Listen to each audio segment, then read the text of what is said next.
श्रीमते रामानुजाय नमः। श्रीशैलेशदयापात्रं देवत्यादिगुणाणवं यतीन्द्रपवनं वन्दे रम्येजमातरं मुनिं। रम्येजमातृयोगीन्द्रपादरेखामयं सदा तदायुतात्मसत्तादिं रामानुजमुनिं भजे। लक्ष्मीनाथसमारम्भं नाथयामुनमध्यमाम् अस्मदाचार्यपर्यन्तां वन्दे गुरुपरम्पराम्। श्रीमच्छठारियतिराजकृपावलम्बं सौम्योपयन्त्रिगगनाद्रिमुनीन्द्रभवितं वेदान्तयुग्मविशदीकरणाप्रवीणं रामानुजं यतिवरं गुरुमाश्रयामः। श्रीमद्काश्यपवंशमध्यगगने श्रीचन्द्रवद्भाषितं श्रीमद्वेङ्कटनाथसेवनरतं बाणाचलोपासकं श्रीमदसूदनार्यकृपया सम्प्राप्य मन्त्रादिकं वन्देऽहं बुधवर्यमाधवगुरोः पादारविन्दं सदा।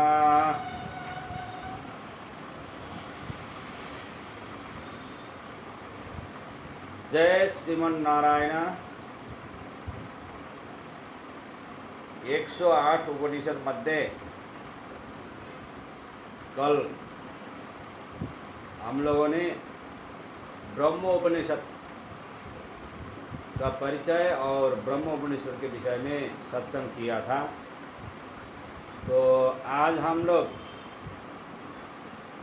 कैवल्योपनिषद उपनिषद परिचय और उपनिषद के विषय में सत्संग करेंगे। क्या कहता है कैवल्योपनिषद, इसके विषय में सत्संग करेंगे। कुछ विद्वान इस उपनिषद को कृष्ण यजुर्वेदीय शाखा अंतर्गत मानते हैं, जबकि कुछ विद्वान इसे अथर्ववेदीय मानते हैं। आश्वलायन और परमेष्टि ब्रह्मा के संवाद रूप में यह उपनिषद है। परमेष्टि ब्रह्मा जी आश्वलायन से कहते हैं कि गृहस्थ आश्रम में रहकर कर्म करने से मुक्ति नहीं प्राप्त की जा सकती। मोक्ष का साधन तो त्याग ही है, संन्यास ही है। एकांत में जाओ, पवित्र स्थान में ध्यान करो, आत्मा और परमात्मा को अरणी काष्ठ सा मानकर ध्यान रूपी मथनी से मंथन करो, तब आत्म साक्षात्कार हो सकता है। हृदय कमल में ब्रह्म का ध्यान करना चाहिए। भगवान शंकर का, भगवान नारायण का निरंतर ध्यान करो। इस प्रकार श्रद्धा, भक्ति, ज्ञान और योग का सहारा लेने की सीख दी गई है। अभेद की सिद्धि करना ही इस उपनिषद का तात्पर्य है। यहाँ पर शंकर जी का भक्ति करने के लिए कैवल्य उपनिषद कहता है। ओम सहना भवतु सहनो भुनक्तु सह वीर्यं करवावहै तेजस्विनावधीतमस्तु मा विद्विषावहै। ओम शांति शांति शांति।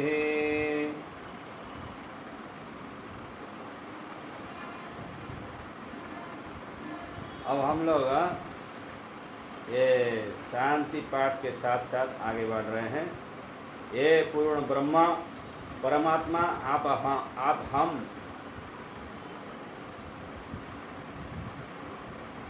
इस शांति पाठ का हिंदी रूपांतर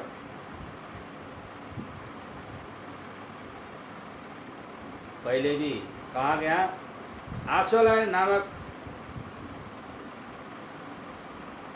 ऋषि ओम यथाश्वलायनो भगवन्तं परमेष्ठिनमुपशामेत्योवाच आदेः भगवन् ब्रह्मा विद्यं वरिष्ठां सदा सद्भिः सेव्यमानं निगूढां यथा चिरात् सर्वपापं व्यापोह्य परात् परं पुरुषं याति विद्वान्। आशुलायन नामक महर्षि प्रजापति ब्रह्मा जी के पास जाकर समित पाणी होकर कहने लगे कि हे भगवान, आप मुझे उस ब्रह्म विद्या का उपदेश दीजिए कि जो विद्या संत जनों के द्वारा सदैव सेवित है, जो अत्यंत रहस्यमय है, जो सभी विद्याओं में श्रेष्ठ है और जिसे पाकर विद्वान लोग एकदम सभी पापों से मुक्त हो जाते हैं और परब्रह्म परम पुरुष को प्राप्त कर लेते हैं।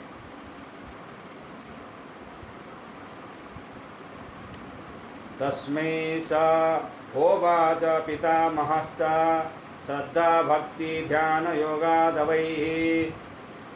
इसके बाद पितामह ब्रह्मा जी ने अश्वलायन से कहा, ये अश्वलायन, श्रद्धा भक्ति ध्यान चिंतन और योगाभ्यास के साधन से तुम उस परम तत्व को सिद्ध कर सकते हो।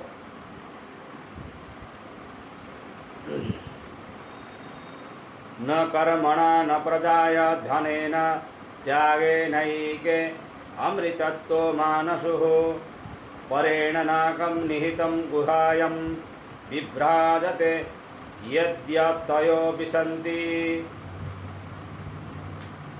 उस अमृत तत्व की प्राप्ति कर्म से नहीं होती, न वह प्रजा से ही हो सकती है, धन के द्वारा भी वह नहीं हो पाती। उस अमृत तत्व को ठीक तरह से जानने वाले ज्ञानियों ने उसे केवल त्याग के द्वारा ही प्राप्त किया है। स्वर्गलोक से भी परे गुह्य में अर्थात हृदय रूपी गुफा में प्रतिष्ठित होकर जो ब्रह्मलोक प्रकाश से परिपूर्ण है, ऐसे उस ब्रह्मलोक में संयमी योगी ही प्रवेश पा सकते हैं।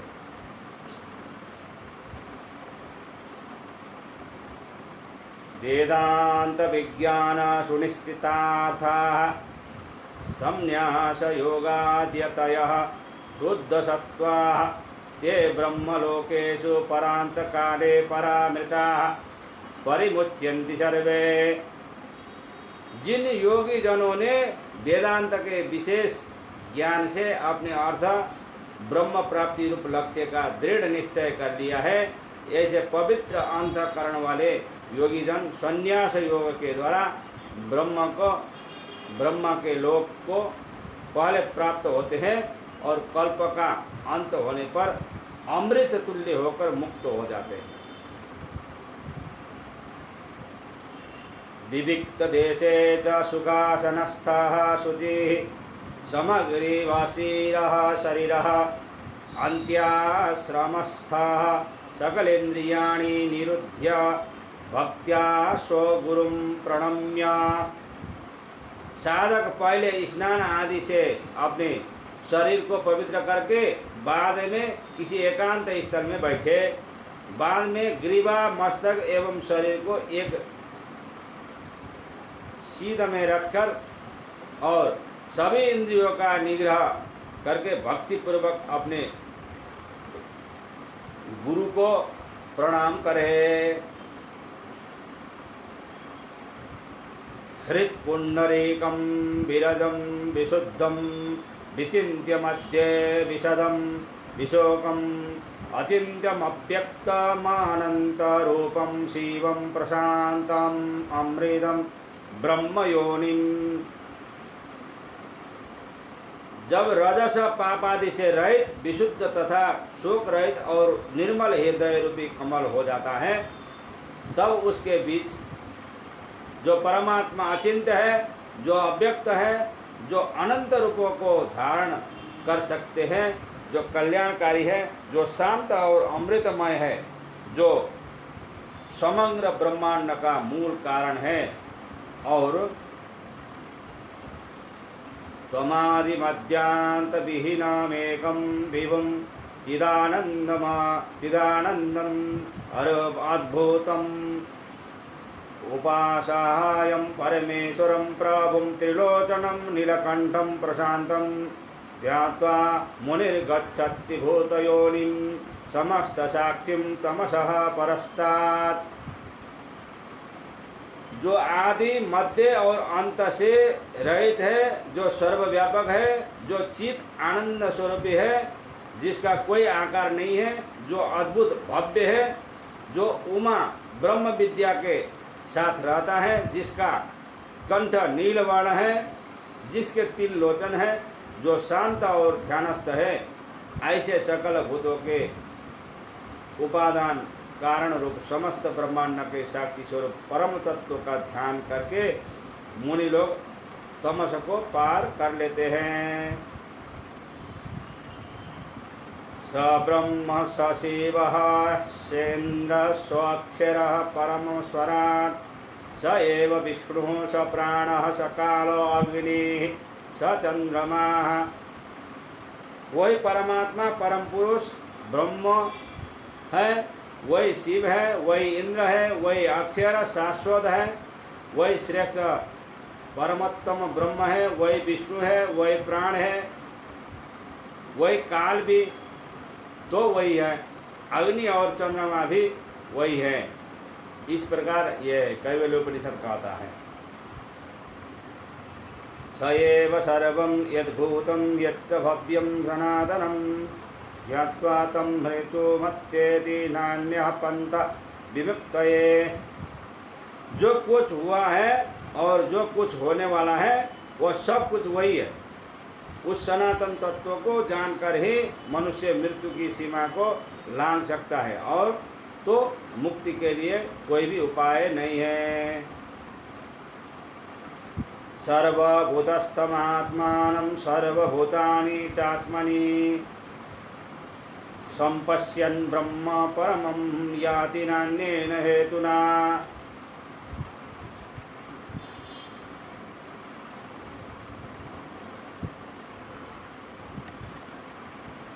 अपने आत्मा को सभी प्राणियों में अवस्थित रहता हुआ तथा सभी प्राणियों को अपने आत्मा में अवस्थित रहते हुए देखने वाला मनुष्य ही परम पद को प्राप्त कर सकता है। इसके लिए अन्य कोई उपाय नहीं है। अन्य किसी उपाय से ब्रह्म प्राप्त नहीं की जा सकती।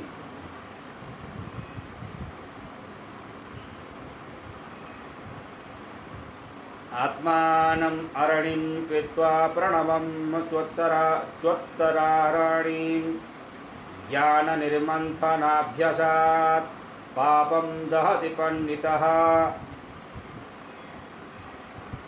स एव माया परिमोहितात्मा शरीरमास्थाय करोति सर्वं श्रीयन्नपानादि विचित्रभोगैः स एव जाग्रत् परितृप्तिमेति। स्वप्ने सजीवः सुखदुःखभोक्ता स्वमायया कल्पितजीवलोके सुषुप्तिकाले सकले विलीने तमोभिभूतः सुखरूपमेति।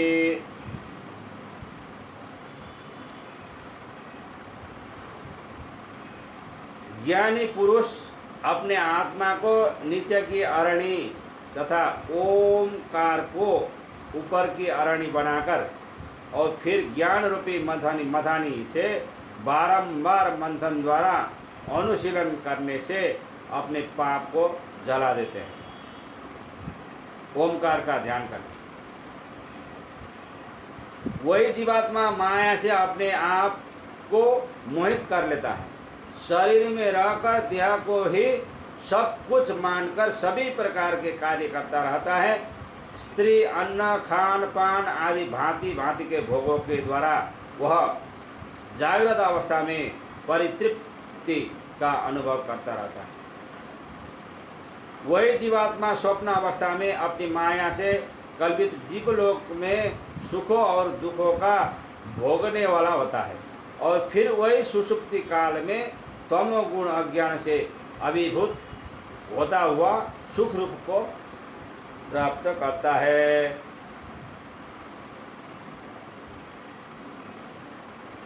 इसके बाद पुनश्च जन्मांतर कर्म योगात् स एव जीवः स्वपीति प्रबुद्धः पुरत्रये क्रीडति यश्च जीवास्ततस्तु जातं सकलं विचित्रम् आधारमानन्दमखण्डभो बोधं यस्मिल्लयं याति पुरत्रयं च। इसके बाद फिर से यह जीवात्मा जन्म जन्मांतरों के कर्मों की प्रेरणा के कारण सुषुप्ति से स्वप्न अवस्था में उतर आता है और इसके बाद वह जागृत अवस्था में भी वापस लौट आता है। इस प्रकार स्थूल सूक्ष्म और कारण शरीर रूप तीनों नगरियों में जीव जो क्रीड़ा करता है उसी से सभी प्रपंचों की यह विचित्रता उत्पन्न होती है।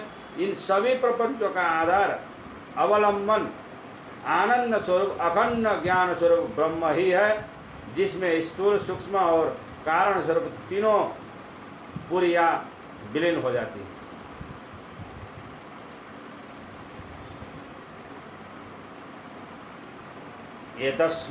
एतस्माज्जायते प्राणो मनः सर्वेन्द्रियाणि च खं वायुर्ज्योतिरापश्च पृथिवी विश्वस्य धारिणी। इसी परम तत्व से प्राण मन और सभी इंद्रियां उत्पन्न होती है और आकाश वायु जल तेज और विश्व को धारण करने वाली पृथ्वी ये सब जन्म लेते हैं। यत् परम ब्रह्म सर्वात्मा विश्वस्यायतनं सूक्ष्मात् सूक्ष्मतरं नित्यं स त्वमेव त्वमेव तत्। जो परब्रह्म सभी का आत्मस्वरूप है, जो विश्व का महान आश्रय है, जो सूक्ष्म में से भी अति सूक्ष्म है, जो नित्य है, वह तुम ही हो, वह तुम ही हो।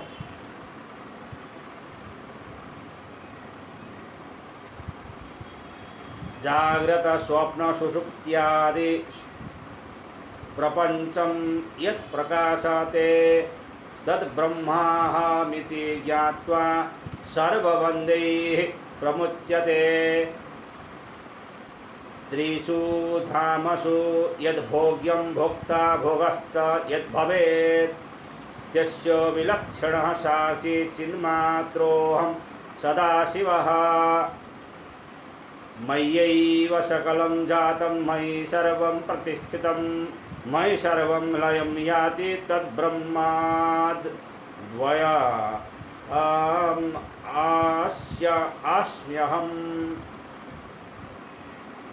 अस्म्यहम्। जो यहाँ जागृत स्वप्न और सुषुप्ति आदि प्रपंच विश्व दिखाई दे रहा है, प्रकाशित हो रहा है, वह ब्रह्म ही है और वह ब्रह्म मैं ही हूँ। ऐसा ज्ञान प्राप्त करके मनुष्य सभी प्रकार के बंधनों से छुटकारा पा लेता है। तीनों लोकों में जो कुछ भोग्य पदार्थ है, जो भोक्ता है, जो भोग क्रिया है, उन सब से यह साक्षी विलक्षण ही है। यह साक्षी सदा मंगल स्वरूप चिन्मय जो है, यह मैं ही हूँ। मुझ में ही यह सब कुछ उत्पन्न हुआ है, मुझ में ही यह सब कुछ अवस्थित रहता है और मुझ ही में यह सब कुछ विलीन भी हो जाता है।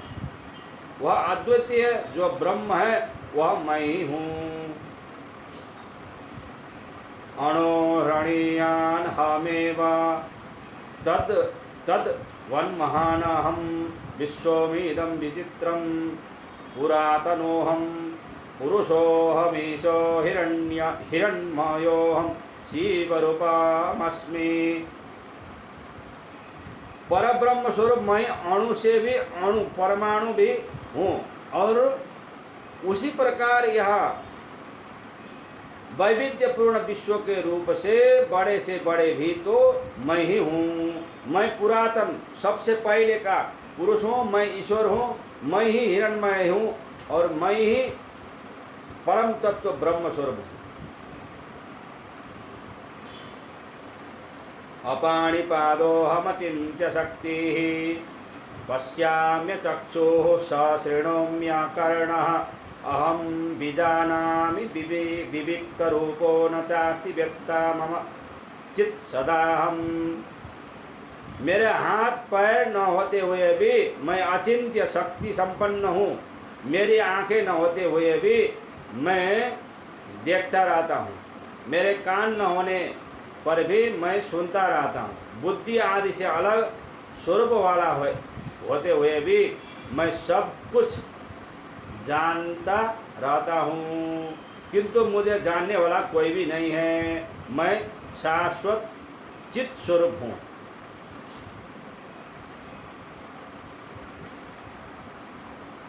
भगवान के लिए इशारा कर रहा है वेद। वेदैरनेकैरहमेव वेद्यो वेदांतकृत वेद विदेव चाहम। समस्त वेदों और उपनिषदों के द्वारा मैं ही जानने योग्य हूँ। वेदांत ज्ञान ब्रह्म ज्ञान का जनक भी तो मैं ही हूँ। सब वेदों का जानने वाला भी मैं ही हूँ। न पुण्यमापे मम नास्ति नाशो न जन्म देहेन्द्रिय बुद्धिरस्ति न भूमिरापो न तप वह्निरस्ति न चानिल मेस्ति न चाम्बरम च। ब्रह्म स्वरूप मुझे पुण्य पाप स्पर्श नहीं कर सकते। मेरा कभी नाश नहीं होता, न ही मेरा कोई जन्म ही होता है। मेरा कोई शरीर नहीं है, कोई इंद्रिया नहीं है, कोई बुद्धि भी नहीं है। यह पृथ्वी जल तेज वायु आकाश पंच महाभूत भी मेरे नहीं है, क्योंकि ये अनित्य है और मैं नित्य हूँ।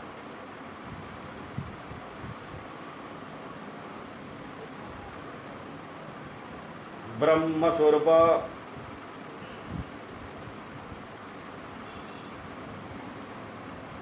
एवं विदित्वा परमात्मरूपं गुहाशयं निष्कलमद्वितीयं समस्तसाक्षिं सदसद्विहीनं प्रयाति शुद्धं परमात्मरूपम्।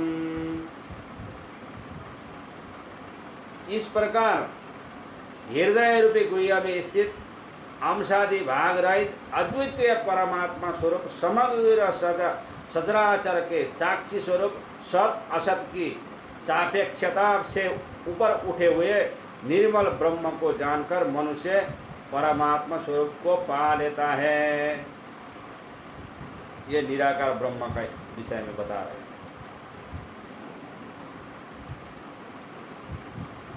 यह शतरुद्री यमदीते सो अग्निपूतो भवति स वायुपूतो भवति स आत्मपूतो भवति स सुरापानात् पूतो भवति स ब्रह्महत्यायाः पूतो भवति स सुवर्णस्थेयात् पूतो भवति स कृत्यात् पूतो भवति तस्मादविमुक्तमाश्रितो भवत्वेत्याश्रमे सर्वदा शक्तिदा जपेत्। जो मनुष्य इस शतरुद्रीय का पाठ करता है वह अग्नि की तरह पवित्र हो जाता है, गतिशील वायु की तरह रहता हुआ विशुद्ध हो जाता है। वह अपने मन से निर्मल हो जाता है। सुरापान और ब्रह्म हत्या के दोष से वह मुक्त हो जाता है। उसे सुवर्ण की चोरी का पाप भी नहीं लगता। शुभ और अशुभ दोनों प्रकार के कर्मों के उसका छुटकारा हो जाता है। भगवान सदाशिव के प्रति वह स्वयं समर्पित होकर वह अभिमुक्त को अर्थात अभिमुक्त क्षेत्र को काशी को प्राप्त करता है या मोक्ष को प्राप्त करता है। वह अत्याश्रमी सभी आश्रमों का परागामी हो जाता है।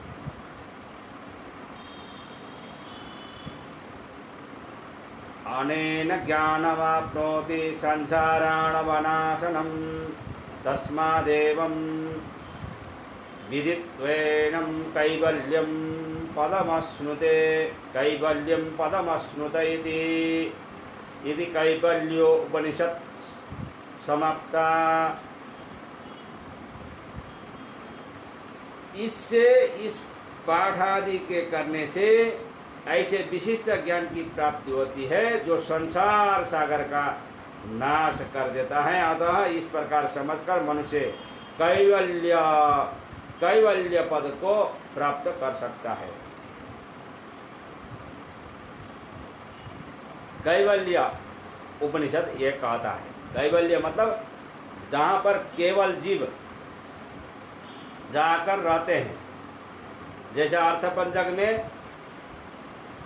नित्य जीव, मुक्त जीव, बद्ध जीव, केवल जीव, मुमुक्षु जीव, ये 5 प्रकार के जीव के विषय में बताया है।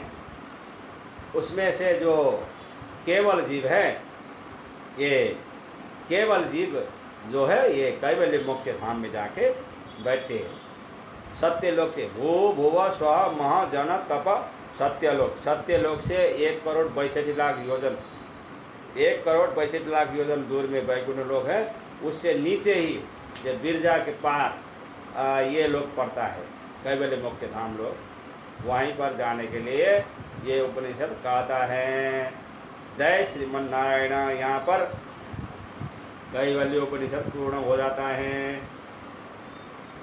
अस्मद गुरु जय जय परम गुरु जय जय श्री सर्व गुरु रामानुज जय जय रामानुज जय जय यतिपति जय जय श्री धारणी धार फणिपति जय जय।